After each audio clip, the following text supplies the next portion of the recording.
କାକାର ଛୁରୀ ମାଡ଼ରେ ପୁତୁରା ବହୁ ଗୁରୁତର। ସୂଚନା ଅନୁସାରେ ଡୁଙ୍ଗୁରିପାଲି ଥାନା ଚିଙ୍ଗେରିକଟା ଗ୍ରାମର କାକାର ଛୁରୀ ଆକ୍ରମଣରେ ପୁତୁରା ବହୁ ଗୁରୁତର। ସୂଚନା ଅନୁସାରେ ଜଣାଯାଏ ଯେ କିଶୋର ଖଣ୍ଡା କାକା ଜମିବାଡ଼ିକୁ କେନ୍ଦ୍ର କରି ବିବାଦ ଲାଗି ରହିଥିଲା। ପୁତୁରା ଏହି ଜମି ଚାଷ କରୁଥିବା ଉକ୍ତ ଜମିକୁ ଫେରାଇବା ପାଇଁ କାକାକୁ କହିବା ସହ ଅତର୍କିତ ଭାବେ ଛୁରୀ ଆକ୍ରମଣ କରିଥିବା ପୁତୁରା କହିଛନ୍ତି।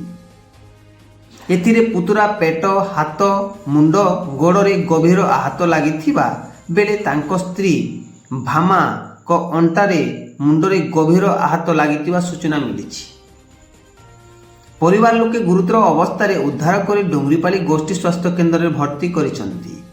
ଉଭୟଙ୍କ ଅବସ୍ଥା ଅତି ଗୁରୁତର ହେବାରୁ ଉଭୟ ଦମ୍ପତିଙ୍କୁ ବୁର୍ଲା ବଡ଼ ମେଡିକାଲକୁ ସ୍ଥାନାନ୍ତରିତ କରାଯାଇଥିବା ସୂଚନା ମିଳିଛି।